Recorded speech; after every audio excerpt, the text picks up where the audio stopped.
Hello everyone, this is Shweta. Welcome to UPSC वाला। वापस आ गए हम आपके लिए एक नया सेशन लेके।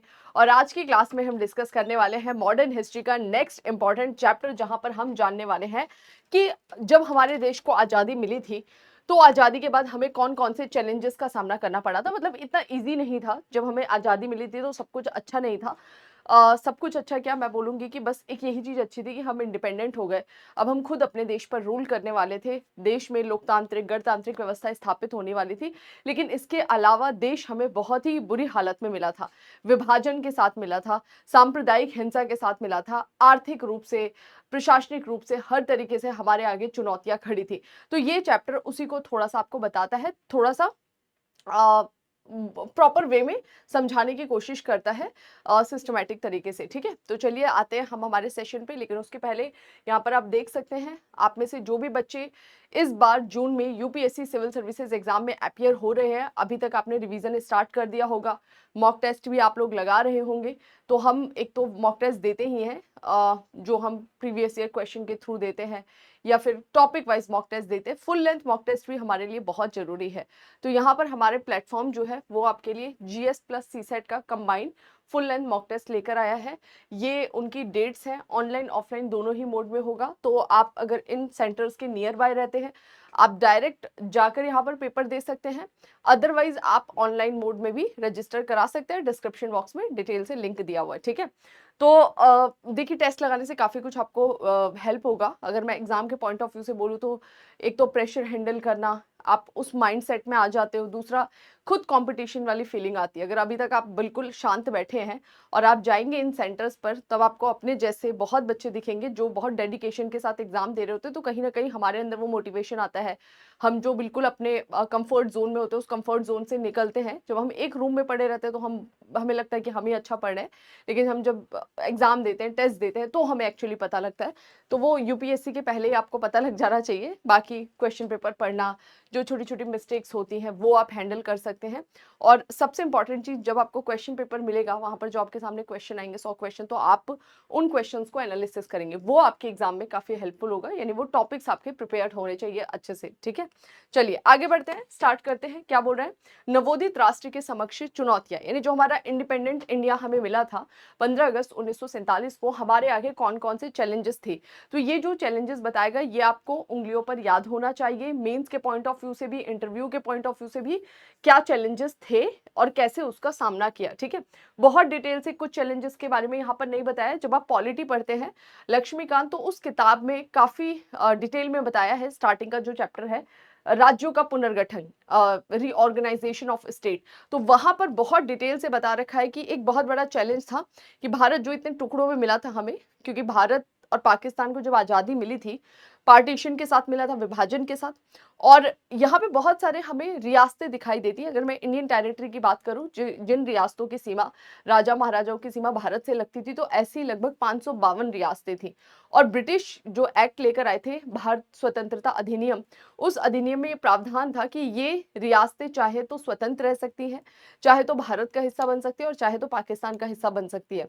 तो जो भारत के अंदर रियासतें हैं, वो तो पाकिस्तान का हिस्सा बनने का सोच नहीं सकती, क्योंकि हम ही पाकिस्तान की सेना को या उनके प्रशासन को भारत में कहीं से घुसने का नहीं देंगे ना भाई। दूसरे देश की कैसे भारत में घुस सके। तो उनके पास दो ही ऑप्शन था कि स्वतंत्र है या भारत का हिस्सा बने। तो भारतीय जो नेता थे आजादी के बाद, उनके सामने एक बहुत बड़ी चुनौती थी कि इन रियासतों को भारत का हिस्सा बनाना। ऐसी बहुत सारी चुनौतियां हैं। लेकिन ये जो मैंने अभी आपको बताया ना, ये डिटेल से वहां बता रखा है लक्ष्मीकांत में।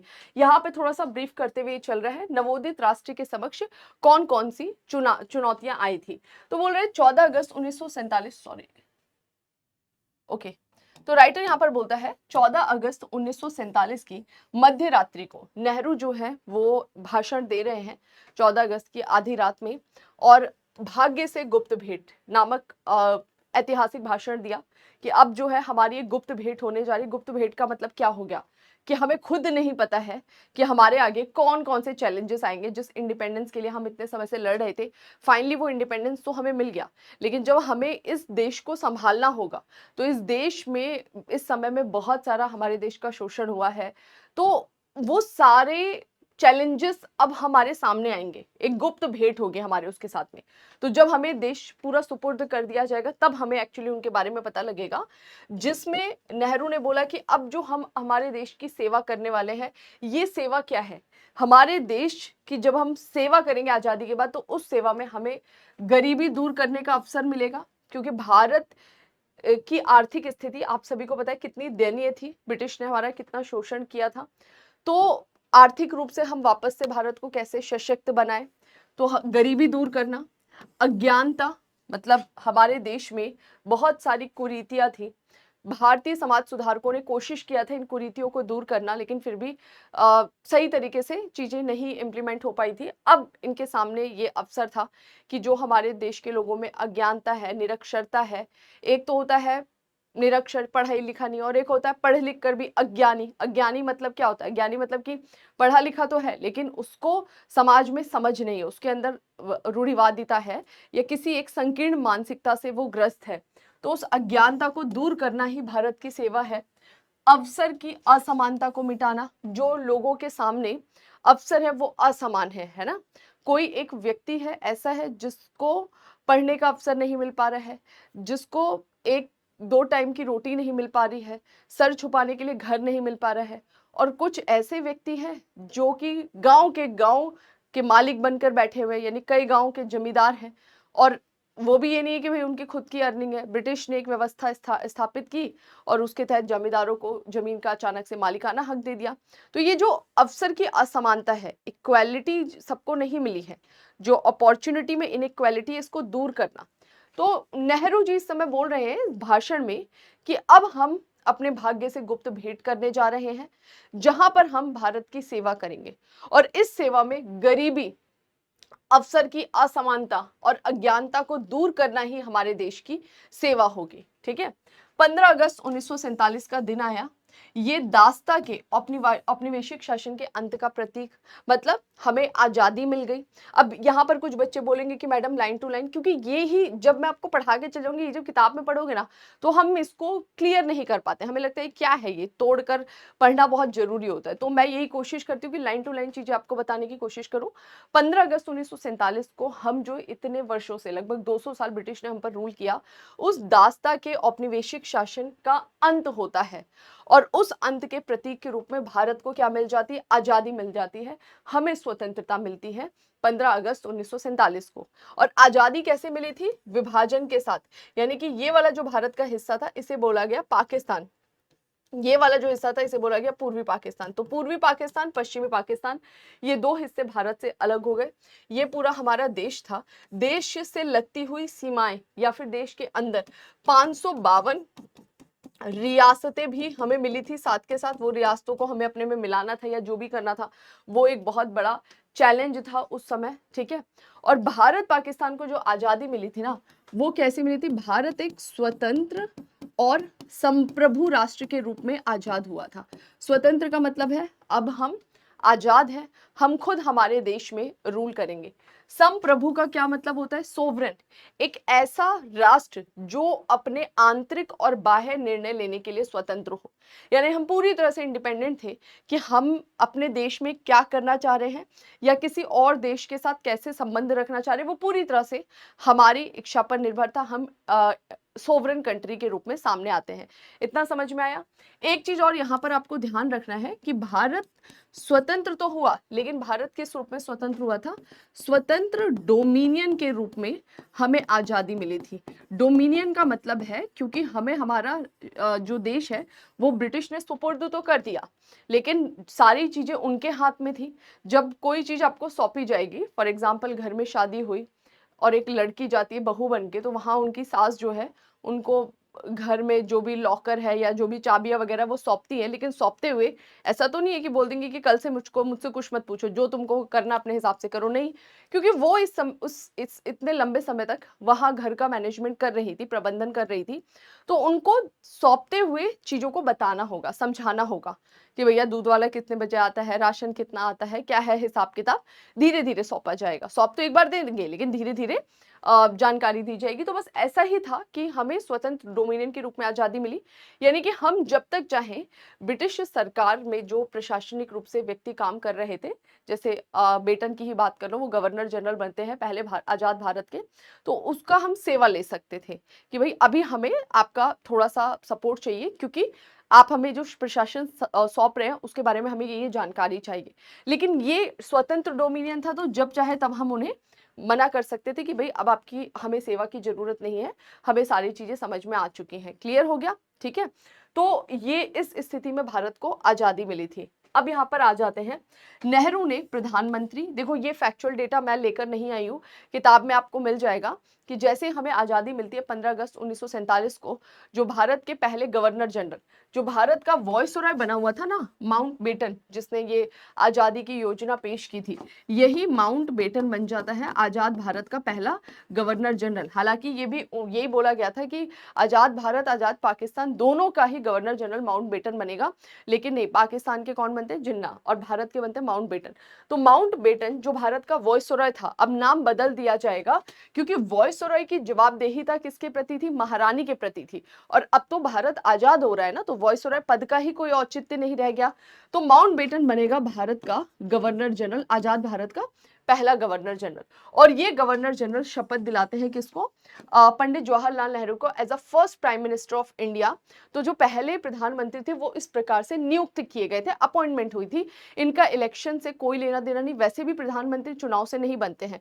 प्रधानमंत्री की नियुक्ति ही होती है, राष्ट्रपति करते हैं, लेकिन प्रधानमंत्री की नियुक्ति में एक पूरा प्रोसेस होता है। जैसे अभी लोकसभा के चुनाव हो रहे हैं, ये प्रोसेस होता है कि लोकसभा के चुनाव होंगे, उसमें जिसको बहुमत में वोट मिलेगा वो जाके जिसको अपना नेता चुनते हैं वो सरकार बनाएंगे। ठीक है? तो वो प्रोसेस तब एग्जीक्यूट नहीं हो सकता था, क्योंकि जैसे ही आजादी मिली, चुनाव तो आप कराने में लंबा समय लगेगा ना, लेकिन आजादी के बाद ऐसा तो नहीं कि देश का किसी को भी हेड नहीं बनाया जाएगा। तो उस समय उस परिस्थिति को देखते हुए डायरेक्ट पंडित जवाहरलाल नेहरू को प्रधानमंत्री बना दिया गया। ठीक है? और अन्य 15 मंत्रियों को पदभार दिया गया। इसके पहले भी एक गवर्नमेंट बन चुकी थी, जिसको इंटरिम गवर्नमेंट कहा गया था, कि जब हमें आज़ादी नहीं मिली थी और हमारी संविधान सभा बन चुकी थी 1946 में, उस समय ही हमारी एक अंतरिम सरकार बनती है। वो जो सरकार थी उसमें भी कुछ मिनिस्टर्स बनाए गए थे, जैसे कि पंडित जवाहरलाल नेहरू खुद मिनिस्ट्री संभाल रहे थे, कुछ इंपॉर्टेंट मिनिस्ट्री राजेंद्र प्रसाद संभाल रहे थे, सरदार वल्लभ भाई पटेल संभाल रहे थे। तो ये सबको कुछ मिनिस्ट्रीज मिली हुई थी, उसको अंतरिम सरकार बोला गया था। लेकिन जब हमें फाइनली आजादी मिली, तो आजादी मिलते ही पंडित जवाहरलाल नेहरू तो प्रधानमंत्री बन गए, और भी इनके अंतर्गत कुछ मंत्रालय दिए गए थे, और अन्य हमें कैबिनेट बनता हुआ दिखाई दिया, मंत्रिपरिषद। जैसे आज भी हम देखते हैं ना, हमारा एक काउंसिल ऑफ मिनिस्टर होता है। काउंसिल ऑफ मिनिस्टर में लगभग लगभग आप मानकर चलिए कि वही 60-65 के आसपास मंत्री होते हैं। लोकसभा की टोटल जो पॉपुलेशन है उसका 15% से ज्यादा नहीं हो सकता, तो उसके अराउंड ही वो मिनिस्टर्स रहते हैं। काउंसिल ऑफ मिनिस्टर, मंत्रिपरिषद एक बड़ा आकार है 60-65 मंत्रियों का।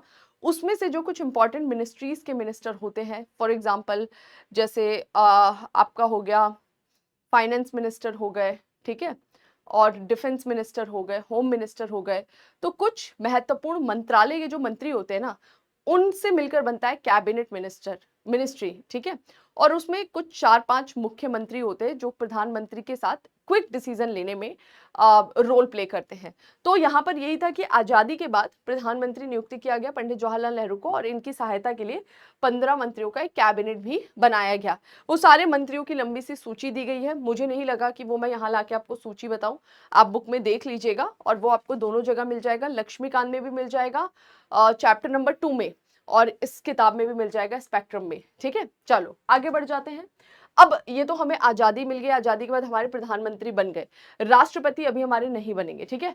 और हमारे देश को आजादी मिली जब 15 अगस्त 1947 को। इसके पहले तक हमारे देश में शासन कौन कर रहा था? ब्रिटेन की महारानी के नाम पर शासन कर रहा था। और ये जो क्राउन रूल था, इसमें कौन से कानून चल रहे थे? जो ब्रिटिश भारत के लिए कानून बनाकर भेज रहे थे ना, वो ब्रिटिश लॉ इंडिया में लागू हो रहे थे। अब जब हमें आजादी मिलती है 1947 में, तो क्या क्या हमने ब्रिटिश जितने भी लॉस थे उन सबको भारत में लागू नहीं करा या मना कर दिया? नहीं, ऐसा नहीं होता है।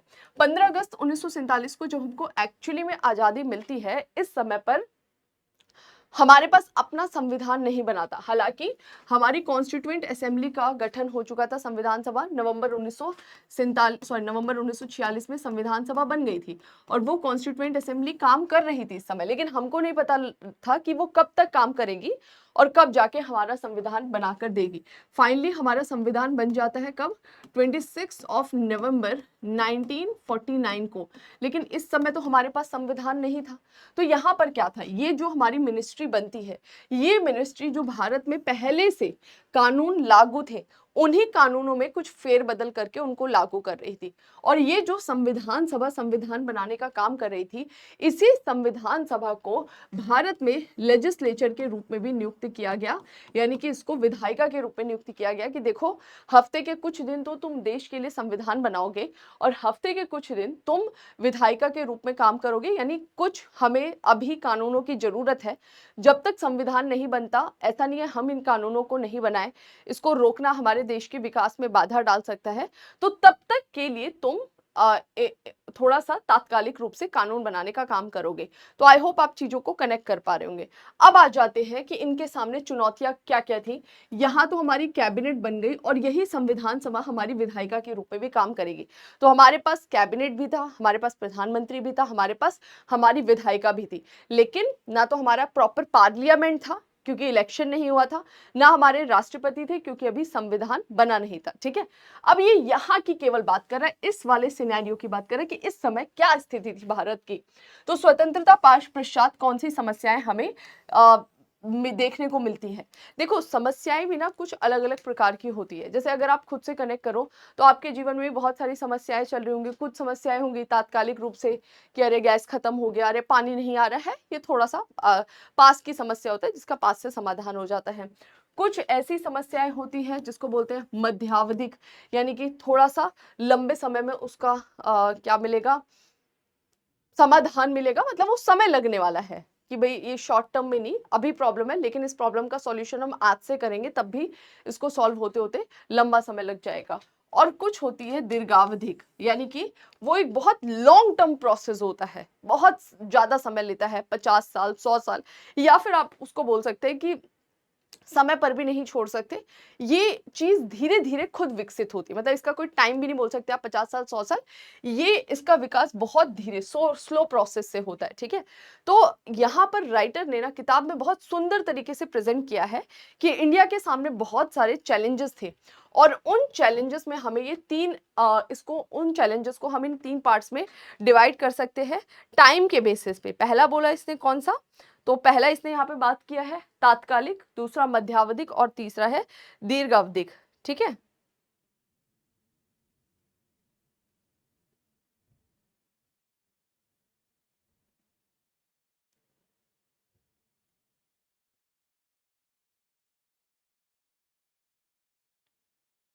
पहला बात कर रहा है किसकी, तात्कालिक। तात्कालिक रूप से हमारे पास क्या समस्या थी, रियासतों का प्रशासन, यानी भारत में जब हमें आजादी मिली थी तो भारत की सीमा से लगते हुए या फिर भारत के अंदर 552 रियासतें थी, तो उन रियासतों को कैसे भारत का हिस्सा बनाया जाए, प्लस अगर उन्हें भारत का हिस्सा बनाया जा रहा है तो क्या वहां पर राजा महाराजाओं को पूरी तरह से रिप्लेस कर दिया जाएगा, उसको पूरी तरह से संवैधानिक दायरे में ला दिया जाएगा। समझ पा रहे हैं, तो रियासतों का प्रशासन कैसे करें, दंगे, क्योंकि हमें आजादी दंगों के साथ मिली थी। स्पेशली मैं बात करूंगी बॉर्डर पर, यहाँ पर जो दंगे हो रहे थे, जो रेड क्लिफ लाइन है, इन दंगों से निपटना था हमें।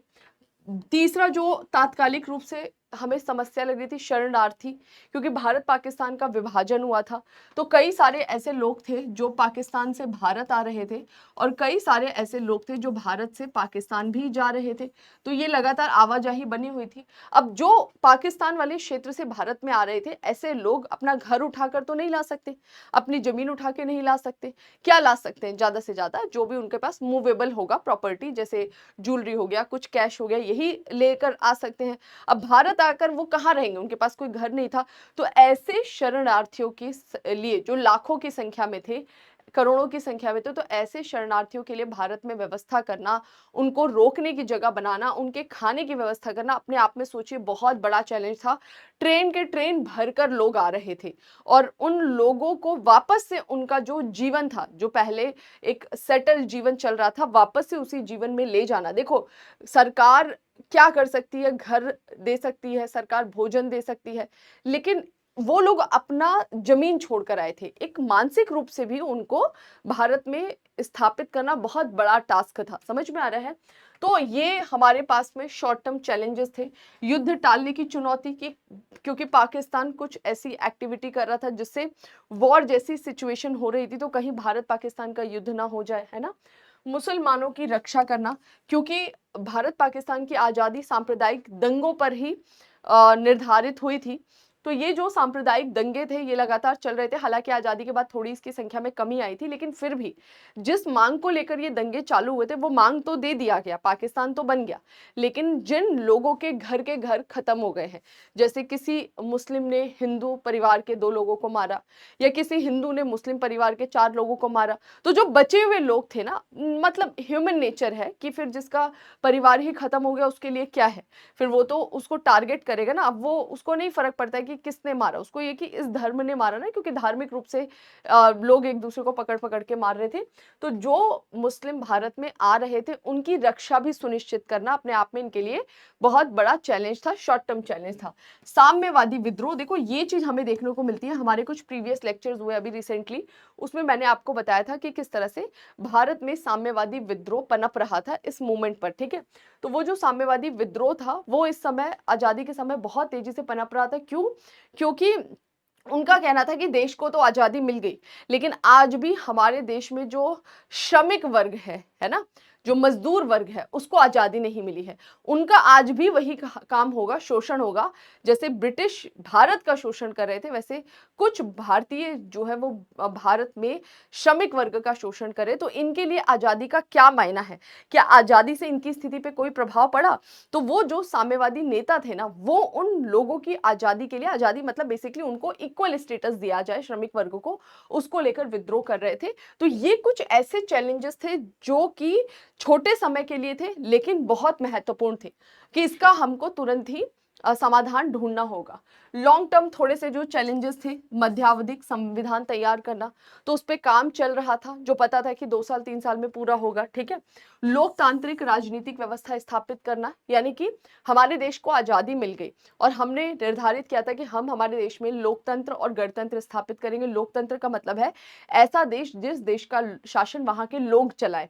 अब भारत जैसा देश इतनी बड़ी पॉपुलेशन के साथ, इतनी बड़ी जनसंख्या के साथ खुद तो शासन नहीं चला सकता था ना। मतलब भाई ये बताइए कि इतनी अगर आपकी 1.25 अरब की आबादी है, तो 1.25 अरब की आबादी जाकर बैठ जाएगी कि हम शासन चलाएंगे, तो चल सकता नहीं, गड़बड़ हो जाएगा मामला, पॉसिबल ही नहीं है ना। तो लोकतंत्र का मतलब है ऐसा देश जिस देश का शासन वहां के लोग चलाए। लेकिन हमारे देश में कौन सा लोकतंत्र चलेगा?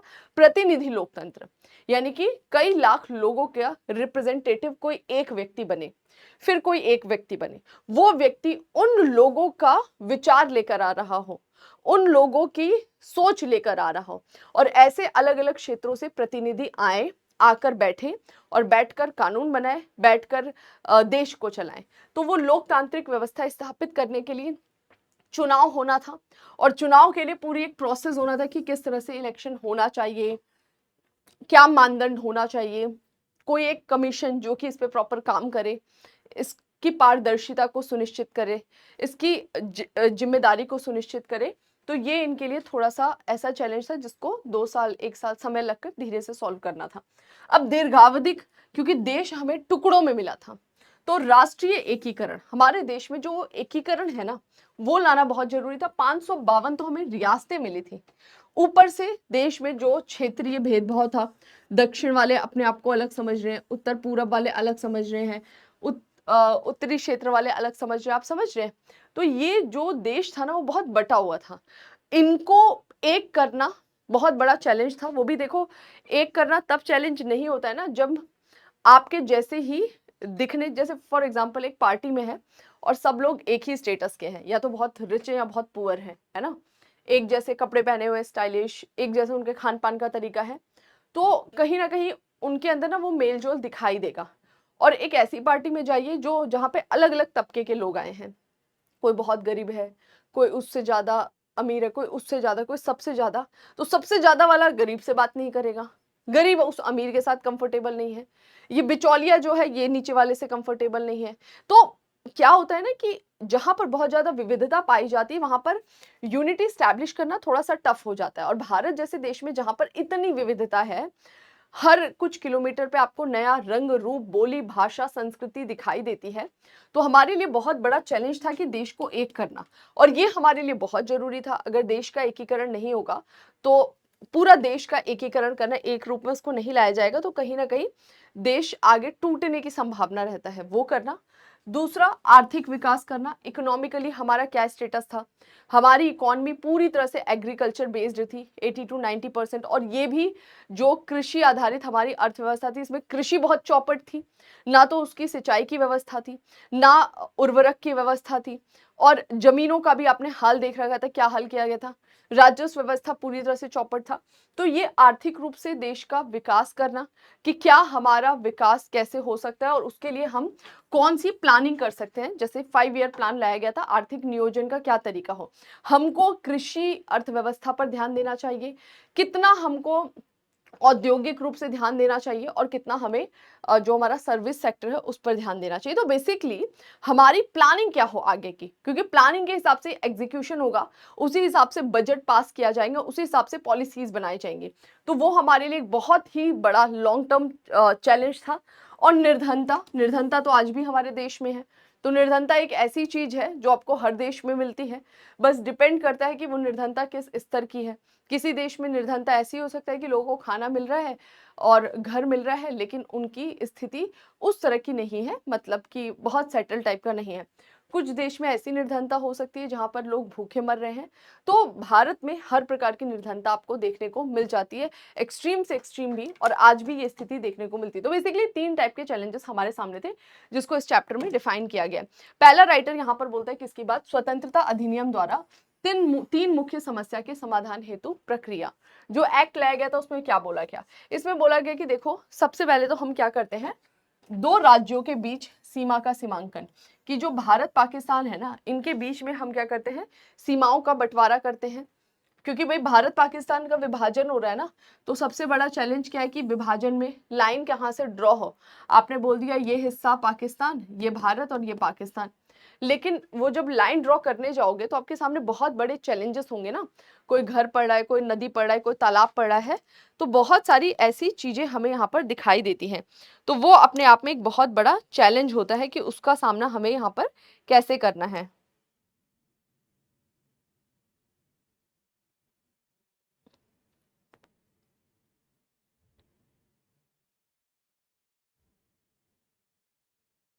ओके, तो राइटर जो है वो यहाँ पर यही बताता है कि सबसे पहले ब्रिटिश ने क्या किया कि दो राज्यों के बीच सीमा का सीमांकन करने का काम किया। दूसरा, भारतीय सिविल सेवा और अन्य सेवा संगठनों का विभाजन। अब विभाजन हो रहा है, जैसे एक घर में दो भाइयों के बीच बंटवारा होता है, वैसे यहाँ पर भी बंटवारा हो रहा है। तो सारी चीजें बटेंगी ना, घर में माता पिता बंट जाते हैं कि पापा किसके पास रहेंगे, मम्मी किसके पास रहेंगे। बागवान मूवी देखी है ना, तो बड़ा तगड़ा वाला विभाजन होता है। तो सब लोग अच्छी चीज लेना चाहते हैं, सब जमीन में बंटवारा चाहते हैं, पैसे में बंटवारा चाहते हैं, लेकिन जिम्मेदारी कोई नहीं लेना चाहता है। वो वहां पे बहुत अच्छे से डिफाइन किया गया। तो हमारी जो सिविल सर्विसेज स्ट्रक्चर था, उसका पार्टीशन कैसे होगा, मतलब बहुत सारे ऐसे सिविल सर्वेंट थे जो भारतीय, जिसमें भारतीय थे, मतलब कुछ ऐसे सिविल सेवक थे जो ब्रिटिश थे, कुछ ऐसे भी थे ना भारतीय थे। तो ऐसे सिविल सेवक जो कि इस क्षेत्र में आना चाह रहे हो, ऐसे सिविल सेवक जो उस क्षेत्र में जाना चाह रहे हो, तो फिर उनका सेटलमेंट वैसे करना पड़ेगा। संख्या कितनी कितनी निर्धारित हो कि यहाँ पर इतने रहेंगे, यहाँ पे इतने रहेंगे, ठीक है। दूसरा, अन्य सेवा संगठन, ऐसे बहुत सारे बने हुए थे ना, जैसे सिविल सेवा के लिए एक आयोग बना था, ऐसे बहुत सारे अन्य संगठन भी थे। उन संगठन में काम करने वालों का विभाजन कैसा हो, प्लस वो लोग कहाँ रहना चाहते हो, ठीक है। सैन्य संपदा, जो हमारे पास सेना थी, है ना, जल सेना, थल सेना, वायु सेना, उस सेना का बंटवारा कैसे हो, वो अपने आप में बहुत बड़ा चैलेंज था। और इनके संगठनों का, तो सैन्य संपदा, सेना की जो भी रिसोर्सेज हैं, जैसे कि गन्स हो गई या बाकी चीजें हो गई, उन सारे हथियारों का विभाजन, प्लस सेना के जो संगठन थे उनका विभाजन कैसे हो। तो इस विभाजन के लिए तो ब्रिटिश ने समाधान पेश किया, अलग अलग इसके द्वारा कमिटीज बनाई जाती हैं, जैसे रेड क्लिफ सीमा निर्णय और सांप्रदायिक दंगे। रेड क्लिफ ब्रिटिश अधिकारी जिसकी अध्यक्षता में एक समिति बनाई गई और इसको काम सौंपा गया कि देखो भारत और पाकिस्तान का विभाजन होना है, ये हिस्सा पाकिस्तान का, ये हिस्सा भारत का। अब वो लाइन जो ड्रॉ करनी है वो तुम बताओ कहां से लाइन ड्रॉ होगी प्रॉपरली। तो विभाजन योजना के अनुरूप पंजाब और बंगाल की संबद्ध विधायी सभा में दो भागों में और दोनों प्रांतों में सामान्य बहुमत से विभाजन का निर्णय लिया गया। यानी कि ये वाला पूरा हिस्सा था ना अभी तक भारत, ठीक है। तो ये जो यहाँ पर आ रहा है पंजाब, और यहाँ तो ये मुस्लिम बहुल ही क्षेत्र थे, है ना, सिंध बलूचिस्तान, वो तो उसी उधर ही जाना था। जो पंजाब में हिंदू मुस्लिम दोनों थे और ये जो बंगाल वाला क्षेत्र था, तो पंजाब की विधायिका जो प्रांतीय विधायिका थी, यहाँ पर वोटिंग होती है कि बताओ भाई आपकी विभाजन होना चाहिए, कौन सा क्या हिस्सा होना चाहिए। और यहाँ पर भी ऐसे ही सामान्य बहुमत से दोनों ने सहमति दे दिया विभाजन के लिए। और ये जो बंगाल का पूर्वी हिस्सा था ना, यही पाकिस्तान बनता और इसको क्या बोला गया था, पूर्वी पाकिस्तान बोला गया था। और पंजाब का जो पश्चिमी हिस्सा है ना, ये डायरेक्शन तो आपको पता होगा, ईस्ट वेस्ट नॉर्थ साउथ, तो पंजाब का जो पश्चिमी हिस्सा है ये भी बनता है आपका कौन सा, पश्चिमी पाकिस्तान, या फिर अभी जिसको आप क्या बोलते हैं पाकिस्तान के नाम से जानते हैं, लेकिन ये पाकिस्तान का एक हिस्सा बनता है। यानी कि ये पूरा पाकिस्तान है, ये वाला पाकिस्तान में चला जाता है। क्लियर हो गया, समझ में आ गया। तो अब पंजाब के बीच से लाइन ड्रॉ करना था इस पूरे क्षेत्र को मिलाते हुए, सिंध हो गया, बलूचिस्तान ये वाला, और बंगाल के बीच से लाइन ड्रॉ करना था। तो रेड क्लिफ की अध्यक्षता में एक कमेटी बनाई जाती है। यहाँ पर यही बात बताई गई है कि सीमा आयोग के समक्ष चुनौतियां, कि ये जो कमेटी थी इसके आगे कौन कौन सी चुनौतियां थी। पहला, रेड क्लिफ, उसको खुद ही नहीं पता कुछ भारत के बारे में, भाई दूसरे देश से आ रहा है क्या बता देगा 4 दिन में। तो रेड क्लिफ की अध्यक्षता में जो कमेटी बनाई गई उसकी हेल्प के लिए 2 मुस्लिम और 2 गैर मुस्लिम लोगों को नियुक्त किया गया कि भाई ये जो पूरी कमेटी होगी इसमें 2 मुस्लिम भारतीय होंगे और 2 गैर मुस्लिम भारतीय होंगे, और ये लोग जो है हेल्प करेंगे रेड क्लिफ की। धार्मिक जनसंख्या के साथ साथ अब चैलेंज क्या था, चैलेंज ये था कि भाई एक तो पॉपुलेशन भी रिलीजियसली पार्टीशन भी था एक तरीके का, हिंदू मुस्लिम। तो भाई यहाँ पर जो रहने वाली जनसंख्या थी उसमें भी हिंदू मुस्लिम थे, यहाँ पर भी हिंदू मुस्लिम थे। तो पूर्वी बंगाल को पूर्वी पाकिस्तान बोला गया, लेकिन कहाँ से कहाँ तक, वो बहुत बड़ा चैलेंज। बीच में कोई हिंदू गांव आ रहा है, बीच में कोई मुस्लिम गांव आ रहा है। तो एक तो धार्मिक जनसंख्या का तो था ही, उसके साथ साथ नदी आ रही है, अब कोई नदी ऐसे बह रही है, तो भाई कौन सा वाला हिस्सा कहाँ से कहाँ तक किसमें, आप समझ पा रहे हैं। नदियां हो गई, प्रशासनिक इकाइयां, कि ये एक पूरा आपने एक प्रांत बना रखा है। अब उस प्रांत में छोटे छोटे क्या होंगे, जिले होंगे। तो जब आप पार्टीशन करते हैं तो कोई बीच में जिला आ जा रहा है, उसका कौन सा हिस्सा उधर जाना चाहिए, कौन सा इधर। तो प्रशासनिक इकाई भी उस तरह से चैलेंज हो जाएगा ना कि भाई ये वाला क्षेत्र अगर इधर जा रहा है तो इनके लिए प्रशासनिक रूप से कठिनाई होगी या नहीं होगी। आर्थिक क्षमता, इकोनॉमिकली भी, कि उस क्षेत्र में ज्यादा आर्थिक रूप से संपदा ना पहुंचे, इधर कम ना हो जाए, ये चैलेंज। रेल, सड़क और जैसे कारकों पर भी विचार करना कि बीच में से रेल की कोई पटरी जा रही है, अब पार्टीशन हो गया तो फिर उसका क्या होगा। और जरूरी नहीं है ना वो हमेशा ही पटरी काम करे, और वो पटरी दूसरे देश का मन है बोल सकता है कि भाई इससे आपकी ट्रेन नहीं जाएगी, और कोई एक ऐसी पटरी है जो कि यहाँ से मूव करके यहाँ से इधर जा रही है, यानी कि भारत से फिर पाकिस्तान से फिर भारत, समझ में आया। और कल को ये बोल दे कि नहीं भैया ये नहीं चलेगी, तो यहाँ से लेके यहाँ तक का रूट तो ब्लॉक हो जाएगा ना। तो इस तरह के बहुत सारे छोटे छोटे चैलेंजेस इसके सामने थे। और सिख जो थे उनके सभी पवित्र स्थल कहाँ थे, पूर्वी पंजाब में। धार्मिक रूप से क्या है कि भाई सिखों का जो भी महत्वपूर्ण पवित्र स्थल है वो पूर्वी पंजाब वाले हिस्से में आ रहा है जो भारत में पड़ता है। तो भाई पश्चिमी पंजाब वाला जो हिस्सा है वो लोग बोलेंगे कि भाई हमको भी ये वाला धार्मिक स्थल हमारे इधर आ जाए या ऐसा हो जाए, आप समझ रहे हैं। तो बहुत बड़ा चैलेंज था क्योंकि अब देश बन रहा है ना, तो देश बनेगा तो अब जो भी पश्चिमी पंजाब में जाएंगे वो ऐसा नहीं है ना कि मन आएगा तो चलो वहां चलते पूजा करने के लिए हम अपने धार्मिक स्थल में, नहीं, उसके लिए पूरा एक प्रोसेस होगा। आप एक देश की सीमा के पार जा रहे हैं तो जो भी होगा वीजा वगैरह वो आपको लगाना पड़ेगा ना।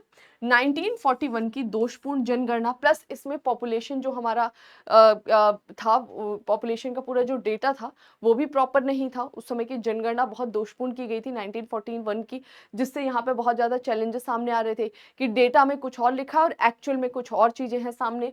अंतिम सीमा रेखा के निर्धारण ने कई समस्याओं को जन्म दिया। मतलब लास्ट में इन्होंने बस आनन फानन में डिसाइड कर लिया कि हम यहाँ से यहाँ तक बॉर्डर ड्रॉ करें, क्योंकि इसका सॉल्यूशन शॉर्ट टर्म नहीं था, लॉन्ग टर्म था।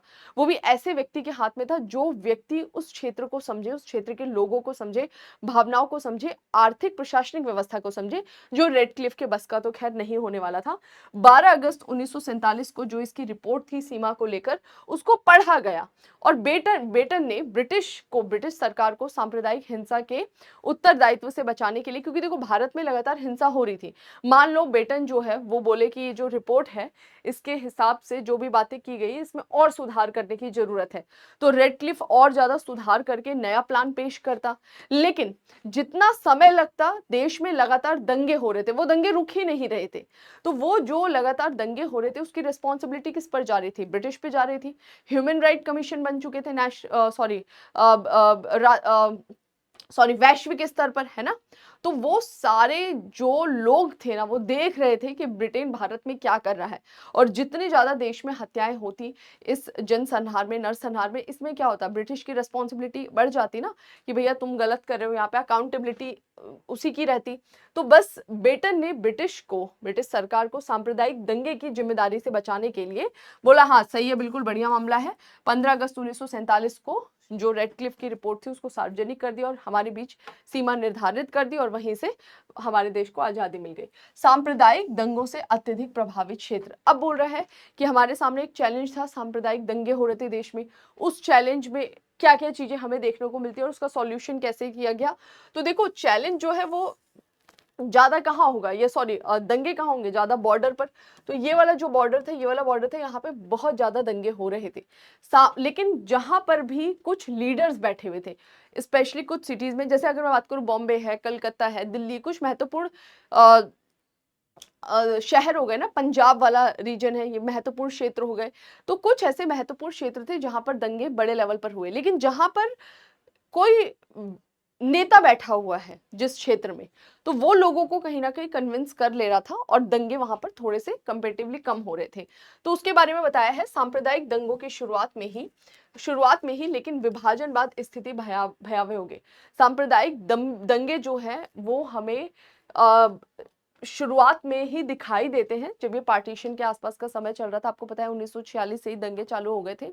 बोल रहे कि विभाजन आते आते, विभाजन की वजह से नहीं, विभाजन तो उनकी डिमांड थी, विभाजन तो हो गया था, लेकिन विभाजन की घोषणा होने के बाद भी ये दंगे दिन पर दिन बढ़ रहे थे, इनकी स्थिति भयावह हो रही थी। रास्ते में लोगों की ऐसी डेड बॉडीज पड़ी रहती थी जानवरों जैसे।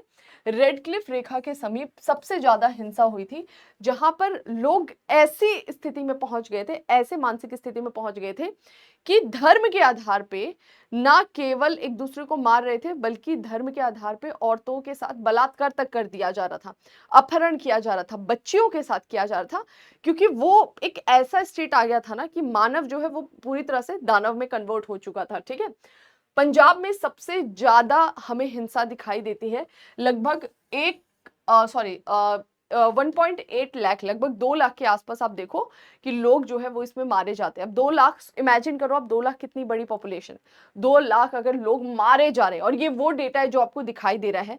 अभी कितनी सारी ऐसी बॉडीज होंगी जिसका डेटा ही नहीं होगा। ठीक है, बंगाल में थोड़ी सी स्थिति कंट्रोल में थी, क्योंकि बंगाल में गांधी जी बैठे हुए थे यहाँ पर, और गांधी जी ने कर लिया था उपवास।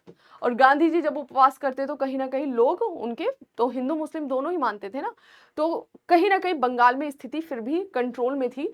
सबसे ज्यादा बुरी स्थिति पंजाब में दिखाई देती है। दिल्ली में पंजाब का बदला लेने के लिए मुसलमानों पर हमले।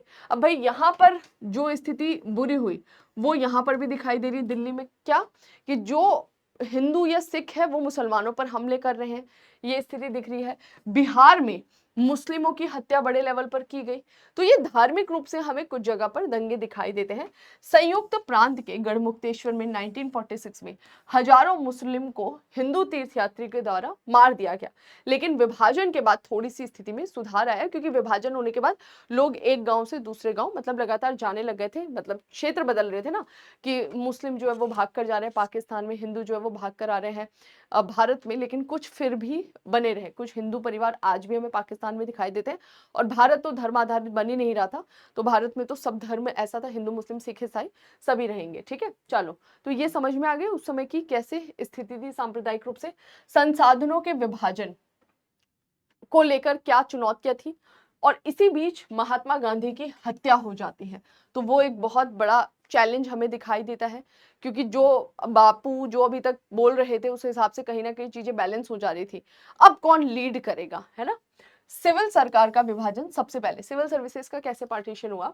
भारत और पाकिस्तान से एक एक प्रतिनिधि को शामिल कर विभाजन परिषद का गठन किया गया कि तुम बताइए, तुम बताओ कि किस तरह से जो सिविल सेवक हैं या ये जो सिविल सेवा का ये कमीशन बनाया गया, इसका विभाजन कैसा होना चाहिए। और इसकी सहायता के लिए एक स्टीयरिंग कमेटी बना दी गई। समझ में आ गया है। तो ये मेन काम करेंगे, डिसीजन यही देंगे जो भी रिपोर्ट है, लेकिन इनकी हेल्प के लिए एक स्टीयरिंग कमेटी बनाई गई जो प्रॉपर डेटा कलेक्ट करना, सारी जो भी पॉजिटिव नेगेटिव एस्पेक्ट है उस पर काम करती। और ये जो स्टीयरिंग कमेटी थी इसमें हमें HM पटेल और मोहम्मद अली शामिल दिखाई देते सदस्य के रूप में। सिविल सेवकों को इच्छा अनुसार डोमिनियन चुनने का अधिकार दिया गया। देखो, सबसे पहले तो सिविल सेवक वो बाद में है, पहले तो वो एक इंडिविजुअल पर्सन है ना। तो वो जो इंडिविजुअल पर्सन है उसको राइट होगा ना कि वो भारत में रहना चाहता है, पाकिस्तान में रहना चाहता है, और प्लस उसका एक डेजिग्नेशन भी है। तो इसकी वजह से उसके डेजिग्नेशन पे इम्पैक्ट नहीं पड़ना चाहिए। तो यहाँ पर ये बोल रहा है कि उनको अपने इच्छानुसार डोमिनियन चुनने का अधिकार दिया गया कि बताइए आप किधर जाना चाहते हैं, आप पाकिस्तान डोमिनियन में जाना चाहते हैं, भारत में। 1.6 लाख स्थानांतरित, यानी लगभग 1.5 लाख के आसपास सिविल सेवक स्थानांतरित हुए एक जगह से दूसरी जगह पर। वही यूरोपियों को सेवा देने या सेवा पूर्व सेवानिवृत्त लेने का छूट दिया गया। अब ये तो भारतीय सिविल सेवकों के लिए ना कि बताइए आप भारत वाले डोमिनियन में रहना चाहते हैं, पाकिस्तान वाले डोमिनियन में रहना चाहते हैं। और जो यूरोपियंस हैं क्या अब भी वो भारत में सिविल सेवक के रूप में काम करना चाहते हैं, तो उन पर छोड़ दिया गया कि जो चाहे वो कर सकते हैं, और जो नहीं चाहे ना वो पहले ही रिटायरमेंट ले सकते हैं। रिटायरमेंट का मतलब समझिएगा कि इनको पेंशन जाता रहेगा जब तक ये वहां पर जीवित रहेंगे, जैसे आज भी पेंशन मिलता है ना, वो व्यवस्था। पाकिस्तान नगद का 1/4 हिस्सा चाहता था। अब यहाँ पर थोड़ा सा चैलेंज क्या था कि पाकिस्तान जो बोल रहा था कि जितना भी भारत के पास में धन है उस कैश का, नगद, जैसे सब चीजों का बंटवारा होता है ना, नगद का बंटवारा होगा, ऋण का बंटवारा होगा, सेना का बंटवारा होगा, तो वो नगद का 1/4 हिस्सा चाहता था। लेकिन भारत जो है उसके नेता ये बोल रहे थे कि नहीं, पाकिस्तान के पास बहुत छोटा क्षेत्र है, कंपेरेटिवली भारत के पास जनसंख्या और क्षेत्र बड़ा है, तो इसका 1/4 उस छोटे से क्षेत्र को देना उपयुक्त नहीं है। गांधी जी ने इसका विरोध किया। गांधी जी वही उपवास कर लेते थे, उन्होंने उपवास कर लिया और कांग्रेस को मनाया, बाध्य किया कि नहीं आप उसको 1/4 हिस्सा दो। ठीक है। सैन्य कर्मी और साजो सामान का विभाजन कैसे होता है। सेना का विभाजन बहुत बड़ा चैलेंज होता है। देखो, सेना का विभाजन ऐसे भी चैलेंज होता है ना कि अब तक एक ही सेना थी, वही सेना पाकिस्तान के पास जा रही है, उनको सारी स्ट्रेटेजी पता है, वही सेना भारत के पास है, हमें उनकी सारी स्ट्रेटेजी पता है। समझ रहे हो। तो सेना का विभाजन थोड़ा खतरनाक होता है, फिर भी करना तो था। सैन्य बल, उपकरण, भंडार गृह के विभाजन के लिए सर्वोच्च कमांडर की अध्यक्षता में संयुक्त रक्षा परिषद का गठन किया गया। और जो ये कमांडर का पद है, बाद में तो ये समाप्त कर देंगे, तो ये जो सर्वोच्च कमांडर है ना, इसकी अध्यक्षता में जो संयुक्त रक्षा परिषद का गठन किया गया था, ये डिसाइड करने वाली थी कि किस तरह से पार्टीशन होना है सेना का। अब देखो, सेना का विभाजन भी तो क्षेत्र पर निर्भर करता है ना कि भैया वो कितना बड़ा क्षेत्र है, उसमें कितनी हमें सेना देने की आवश्यकता है, और यहाँ पर कितनी सेना देने की आवश्यकता है। तो नो डाउट अब उनको आधा आधा तो नहीं कर सकते ना, क्योंकि इतने बड़े भारत देश के लिए 50% और छोटे पाकिस्तान के लिए 50%, तो उनके लिए तो ठीक हो जाएगा, लेकिन भारत में तो दिक्कत हो जाएगी ना। तो यहाँ पर यही कि संयुक्त रक्षा परिषद के हिसाब से इनका विभाजन होना था। मुस्लिम बहुल इकाई पाकिस्तान में और गैर मुस्लिम भारत में हस्तांतरित कर दिया गया, और सर्वोच्च कमांडर का पद बाद में समाप्त कर दिया जाएगा इस परिषद के काम करने के बाद से। समझ में आया। अब ये थोड़ा सा समझिएगा, मुस्लिम बहुल इकाई मतलब ऐसी बॉडीज जिसमें मुस्लिम्स मेजॉरिटी में थे, जैसे कोई सेना है वो धर्म के आधार पर बनाई गई, तो अगर वो कोई सेना की यूनिट जिसमें मुस्लिम्स मेजॉरिटी में है, ऐसी यूनिट को उठा के कहाँ भेज दिया गया, पाकिस्तान। और कोई ऐसे जो गैर मुस्लिम है उसमें, तो ऐसे को भारत में स्थानांतरित कर दिया गया। यानी इसमें भी थोड़ा सा धार्मिक फैक्टर को ध्यान रखा गया। ब्रिटिश सेना ने 17 अगस्त 1947 से भारत छोड़ना प्रारंभ किया। हमें 15 अगस्त में आजादी मिली। भारत, ब्रिटिश भारतीय सेना थी ना, जो भारत में सेना थी उसको क्या बोलते थे आप, ब्रिटिश भारतीय सेना बोलते थे। ब्रिटिश भारतीय सेना का मतलब है कि उसमें कुछ ब्रिटिश होंगे और कुछ भारतीय होंगे। तो जो भारतीय थे, भारतीय में हिंदू मुस्लिम थे, उनका तो विभाजन हो गया। अब जो ब्रिटिश थे ना, उनका क्या, जो ब्रिटिश भारतीय सेना में ब्रिटिश काम कर रहे थे, इन्होंने 17 अगस्त से भारत छोड़ना प्रारंभ किया। और ये फाइनली प्रोसेस कब हो जाता है, फरवरी 1948 में पूरी तरह से ब्रिटिश सेना भारत छोड़ देती है। महात्मा गांधी की इस बीच हत्या हो जाती है, क्योंकि जैसा आपने देखा कि इन्होंने बोला कि 1/4 धन का पाकिस्तान को दिया जाएगा या कुछ और चीजें, या ऐसा बोल रहे थे। तो कहीं ना कहीं कुछ ऐसे भी लोग थे जो गांधी को रिस्पॉन्सिबल मान रहे थे इस विभाजन का। और उसी क्रम में हमें ये हादसा होते हुए दिखाई देता है।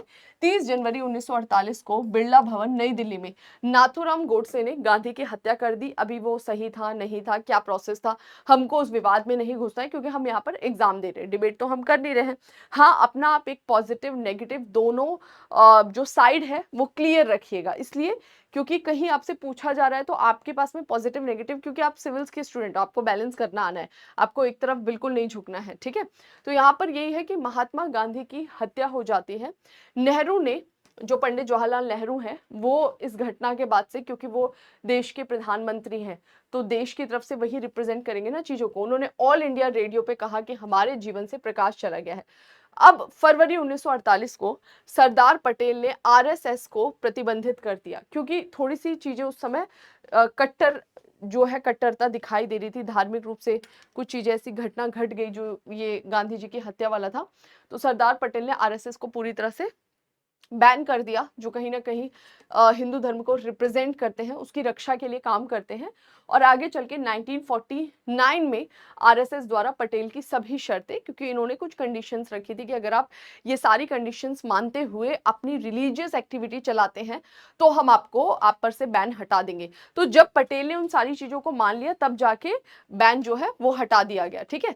अब शरणार्थियों का पुनर्वास कैसे किया गया, तो विभाजन द्वारा विस्थापित लोग इस अर्थ में शरणार्थी थे। देखो, शरणार्थी तो दो होते हैं ना, एक तो वो कि जैसे अभी बांग्लादेश से कुछ लोग भाग के भारत में आ जाए, किसी भी वजह से, धार्मिक रूप से उनके साथ कोई भेदभाव हो, या पाकिस्तान में धार्मिक भेदभाव हो, या फिर उनकी आर्थिक स्थिति अच्छी ना हो, तो उसको बोलेंगे कि शरणार्थी। यहाँ पर शरणार्थी कैसे हो गए कि वो भागना नहीं चाह रहे हैं, लेकिन हिंसा हो रही है, बंटवारा हो रहा है, जिसकी वजह से उन्हें अपना क्षेत्र, घर बार सब छोड़कर आना पड़ रहा है। तो यहाँ पर यही बोल रहे हैं कि वो स्वेच्छा से घर छोड़कर नहीं आए हैं, देश का विभाजन हुआ है, इस वजह से उनको इस आपदा का सामना करना पड़ रहा है। शरणार्थी पुनर्वास दोनों सरकारों के लिए बहुत बड़ा चैलेंज था। वहां करोड़ों की संपत्ति, लेकिन आप छोड़कर आ गए हैं, तो वो एक बहुत बड़ा चैलेंज था आपके लिए। भारत सरकार ने दिल्ली में कैबिनेट की एक आपातकालीन समिति गठित की, जो हमारे कैबिनेट मिनिस्टर्स थे, और उनके उस कमेटी ने डिसाइड किया कि हमको क्या सॉल्यूशन निकालना है, कैसे हमें इन लोगों का पुनर्वास करना है। पुनर्वास मतलब राहत, और वापस से इनको इनकी पुरानी जिंदगी में वापस ले जाना। और इसके लिए एक पुनर्वास मंत्रालय का गठन करके उन्हें पूरा का पूरा काम सौंप दिया गया। ये थोड़ा सा ध्यान रखिएगा आप लोग, क्योंकि क्या होता है ना कि कैबिनेट ने इस पर मीटिंग करी और इसका सॉल्यूशन निकालने के लिए उनको लगा कि हमको एक अलग से कमेटी बनाने की जरूरत है, इसलिए क्योंकि वो प्रॉपरली उस पर काम करेंगे, है ना। अदरवाइज लॉन्ग टर्म तक वो कितने समय तक क्या बोलते हैं, कैंप में रह सकते हैं, उनके लिए टफ हो जाएगा ना सर्वाइवल, ठीक है। आगे बढ़ते हैं नेक्स्ट। दिल्ली में लाजपत नगर, राजेंद्र नगर, पंजाबी बाग, निजामुद्दीन, किंग्सवे कैंप, शरणार्थियों को यहाँ पर स्थायी रूप से बसाया गया। और इवन मैं आपको बोलूंगी कि आज भी आप जाइए, यहाँ पर आपको बहुत सारे रिफ्यूजीज दिखाई देते हैं। तो प्रॉपर यहाँ पर उन्हें सेटल किया गया, यहाँ पर उन्हें जमीनें अलॉट की गई ताकि वो अपना घर बना के यहाँ पर रह सके, ठीक है। और ये क्षेत्र क्यों, क्योंकि यहीं से लोग मूव कर आ रहे हैं ना ज्यादा, तो ये उनको जगह सही लगी जहां पर बसाया जा सकता है। पश्चिमी पाकिस्तान के लोग पंजाब में, हरियाणा, हिमाचल प्रदेश में आकर बस रहे हैं। तो कुछ लोग पंजाब वाले क्षेत्र में बस रहे हैं, पश्चिमी पाकिस्तान के, कुछ लोग हरियाणा आकर बस रहे हैं, कुछ लोग हिमाचल प्रदेश, क्योंकि ये जो क्षेत्र है वो इनसे लगते हुए हैं, काफी लोग यहाँ बसे। सिंधी जो है यहाँ पर हमें दिखाई देते, सिंधी हिंदू, जो सिंध वाले क्षेत्र में हिंदू रह रहे थे वो यहाँ से आके कहाँ बसते हैं, राजस्थान, गुजरात, महाराष्ट्र, ये वाला जो क्षेत्र है, यहाँ राजस्थान है, इधर गुजरात है, इधर महाराष्ट्र है, ठीक है। तो पंजाब के लोग किधर भाग रहे हैं, पूर्वी पंजाब हो गया, हिमाचल प्रदेश, हरियाणा में आपको मिलेंगे। इधर आ जाओ, सिंध के कहाँ भाग रहे हैं, तो राजस्थान है, गुजरात है और महाराष्ट्र भाग रहे हैं, मतलब गलत मत लेना, मतलब उधर की तरफ मूव कर रहे हैं। महाराष्ट्र में उल्हासनगर में सिंध क्षेत्र के लोग बसे, और अंडमान निकोबार में भी कुछ लोगों को बसाया गया, क्योंकि वो भी हमारा क्या है, हमारा ही एक यूनियन टेरिटरी है। तो इस तरीके से इन लोगों के पुनर्वास के लिए प्रॉपर जमीनें जो है वो अलॉट की गई, क्योंकि कहाँ रहेंगे ये, ठीक है। अब आ जाते हैं फाइनली कम्युनिस्ट और स्वतंत्रता। इस समय ये सारे चैलेंजेस तो साथ साथ चल रहे थे, जिसको मैनेज करने के लिए अलग अलग कमिटीज बनाई गई, उस पर काम किया गया। इसी समय कम्युनिस्ट के द्वारा भी विद्रोह किया जा रहा था। साम्यवादियों को लग रहा था कि देखो देश को आजादी मिल गई, अगर अभी हमने श्रमिकों के अधिकार की बात नहीं की तो कहीं ना कहीं जो देश के गरीब लोग हैं ना, उनका शोषण ऐसा ही चलता रह जाएगा। आजादी के मायने केवल केवल कुछ प्रतिशत जो उच्च वर्ग के लोग हैं उन्हीं के लिए रह जाएगा, हमें असलियत में आजादी नहीं मिलेगी। और 1948 तक हम देखते हैं, स्पेशली मैं हैदराबाद की बात करूंगी, मैंने अभी रिसेंटली आपको पढ़ाया भी था कि कुछ कम्युनिस्ट रिवोल्ट हो रहे थे तेलंगाना में, ब्रिटिश के खिलाफ ही होते। ब्रिटिश के खिलाफ क्या था, बेसिकली कम्युनिस्ट जो रिवोल्ट करते थे वो तो उद्योगपतियों के खिलाफ करते, तो तेलंगाना में ऐसा रिवोल्ट चल रहा था। और वो जो रिवोल्ट चल रहा था ना, वो आजादी के बाद तक चलता है, तो वो भारत सरकार के लिए एक चैलेंज था। तो यहाँ पर यही बोल रहा है कि सितंबर 1948 में कानून व्यवस्था बनाए रखने के लिए भारत का हैदराबाद पर नियंत्रण, ये सभी को पता है कि हमारे जो प्रिंसली स्टेट थे, नहीं पता है तो प्लीज जाइएगा लक्ष्मीकांत में रीऑर्गेनाइजेशन ऑफ स्टेट वाला चैप्टर पढ़िएगा। तो हमारे जो देश में 552 प्रिंसली स्टेट्स थे ना, उन स्टेट्स को भारत में मिलाने के लिए सरदार वल्लभ भाई पटेल ने उन सारी रियासतों के साथ में मीटिंग किया, काफी कुछ उनको कन्विंस कर लिया, लेकिन फिर भी 3 ऐसे क्षेत्र थे, एक जे.एंड.के हो जाएगा, दूसरा आपका हैदराबाद है और तीसरा जूनागढ़, जिन्होंने इंडिपेंडेंट रहने का फैसला लिया। तो ये जो जम्मू एंड कश्मीर है, इसको तो मिलाया गया विलय पत्र के माध्यम से, जूनागढ़ को जनमत संग्रह के माध्यम से, और हैदराबाद जो है ना पुलिस कार्यवाही या ऑपरेशन पोलो के माध्यम से। यानी हैदराबाद में निजाम उसका शासक होता था, वो कहीं ना कहीं इंटरनली चाहता था कि मैं पाकिस्तान का हिस्सा बन जाऊं, लेकिन बने कैसे, भारत के बीच में है यहाँ पर, तो थोड़ी हम पाकिस्तानी आर्मी को इंडिया में एंटर करने देंगे। तो उसने भारतीय सरकार के साथ एक अस्थायी समझौता कर लिया था 1 साल का, कि 1 साल बाद हम आगे प्लान करेंगे कैसे करना है। हम बहुत कूल थे क्योंकि हमारे देश के अंदर था ना वो क्षेत्र, क्या ही कर लेता। लेकिन इस बीच जो हैदराबाद वाला रीजन था ना, यहाँ के लोग निजाम के खिलाफ विद्रोह कर रहे थे कि भाई तुम भारत का हिस्सा क्यों नहीं बन रहे हो, और निजाम लगातार उन पर गलत तरीके से शासन भी कर रहा था। निजाम के पास उस समय एक सेना हुआ करती थी हैदराबाद में, उसको रजाकार कहते हैं, बहुत ही क्रूअल नेचर की होती है, निर्दयी होती है। उन रजाकारों के माध्यम से निजाम ने वहां के लोगों पे कंट्रोल करना चालू किया, मतलब हिंसात्मक गतिविधि, खून खराबा चालू किया। तो फिर वहां के लोगों ने भारतीय सरकार से मदद मांगी और यहाँ पर ऑपरेशन पोलो चलाया गया, या फिर बोल सकते हैं पुलिस कार्यवाही की गई, और पुलिस कार्यवाही के द्वारा कुछ ही समय में हैदराबाद पर भारत का नियंत्रण हो गया। तो भारत का जब हैदराबाद पर नियंत्रण हुआ सितंबर 1948 में, तो पूरा हैदराबाद हमें मिला, और इस हैदराबाद में तेलंगाना क्षेत्र भी था जो आज आपको सेपरेट स्टेट के रूप में दिखाई देता है। तो वो जो तेलंगाना था, वहां पर कम्युनिस्टों का रिवोल्ट चल रहा था, विद्रोह चल रहा था, तो विद्रोह भी हमें साथ साथ मिल गया। तो वो थोड़ा सा बता रखा है कि कम्युनिस्ट द्वारा चलाए जा रहे तेलंगाना आंदोलन से स्थिति थोड़ी सी हमारे लिए टफ हो रही थी। दिसंबर 1947 में भारतीय कम्युनिस्ट पार्टी ने नारा दिया था, जब हमें आजादी मिली थी अगस्त में, उसके बाद इनका कहना था कि ये आजादी आजादी नहीं है, ये आजादी कुछ वर्गों की आजादी है, देश की आजादी नहीं। देश की आजादी तब है जब ये सबसे बड़ा वर्ग जो 80% पॉपुलेशन है, गरीब तबका, इसको आजादी मिले, मतलब इसको इक्वालिटी मिले। फरवरी मार्च 1948 में कलकत्ता में कम्युनिस्ट पार्टी ने राजनीतिक थीसिस को स्वीकारा और राष्ट्रीय सरकार को लोगों का दुश्मन कहा कि जो भारत की सरकार है ये आपकी दुश्मन है। और कम्युनिस्ट विद्रोह विशेष रूप से पश्चिम बंगाल में फैला, यहाँ पर हमें इसका ज्यादा प्रभाव दिखाई देता है। ये जो पश्चिम बंगाल वाला क्षेत्र था ना, यहाँ पर हमें इसका ज्यादा इम्पैक्ट दिखता है। ठीक है, आगे बोलता है स्वतंत्रता को लेकर साम्यवादी संशय में थे। थोड़ा सा यार इनिशियली स्टेज था तो उनके दिमाग में डर तो था ही। तो ये जो साम्यवादी थे, कहीं ना कहीं उनके दिमाग में चल रहा था कि कुछ गड़बड़ ना हो, ये आजादी केवल कुछ वर्गों तक ही सीमित ना रह जाए, हमारे अधिकार मारे ना जाए। तो इसके लिए उन्होंने डिसाइड किया कि हमको राज्य के विरुद्ध संघर्ष करना जरूरी है। और इनको काफी काफ़ी ज़्यादा सपोर्ट जो है ना वो इस वाले रीजन से मिल रहा था। जो नॉर्थ ईस्टर्न एशिया वाला, सॉरी साउथ ईस्ट एशिया वाला रीजन है ना, वहाँ पर भी कम्युनिस्ट प्रभाव, चाइना है, रशिया है, साउथ ईस्ट एशिया है, अलग-अलग टाइप का कम्युनिज्म वहाँ पर चल रहा था। वहाँ से काफ़ी कुछ इन्हें सपोर्ट मिल रहा था।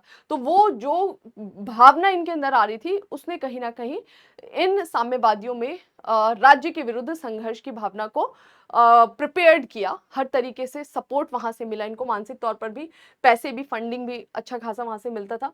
सितंबर 1947 में रूस द्वारा कम्युनिस्ट दलों को क्रियाशील कराने के लिए सशस्त्र विद्रोह के लिए प्रोत्साहित किया जा रहा था। तो जो एक्टिविटी उधर चल रही थी ना, उसका इम्पैक्ट यहाँ पर भी पड़ रहा था। और फिर इन्होंने डिसाइड किया, सशस्त्र विद्रोह का मतलब था आर्म्ड रिबेलियन, हथियार के साथ। और इवन आज भी आप देखते हो ये हजारीबाग, ये जो आपका छोटा नागपुर प्लेट्यू है, वहां पर हमें कई सारे ऐसे कम्युनिस्ट दिखाई देते हैं जो कि अपने अधिकारों के लिए, कि उनके जो नेचुरल रिसोर्सेज है, जंगल या अन्य प्राकृतिक संपदा पर अधिकार के लिए लगातार संघर्ष करते रहते हैं राज्य के साथ। और कई बार उनको राज्य एक्सप्लॉइट भी करता है बुरी तरह से। राज्य मतलब कुछ बड़े बड़े बिल्डर्स वगैरह हैं, उन जंगलों को ले लेंगे, बोलेंगे हम तुम्हारा पुनर्वास कराएंगे, फिर औने पौने दाम पर उनको कुछ पैसा वैसा पकड़ा देंगे, नहीं भी मिलेगा उनको, उनकी जगह से विस्थापित कर दिया जाता है। तो बस यही था ये चैप्टर, ये बताता है। आई होप आपको चैप्टर समझ में आ गया होगा। तो ये चैलेंजेस क्या थे, थोड़ा सा पॉइंटर्स में इसको बना लीजिएगा, मेंस में हेल्पफुल होगा। बाकी हम मिलते हैं हमारे नए सेशन में, तब तक अपना ध्यान रखिए, रिवीजन करते रहिए। Thank you.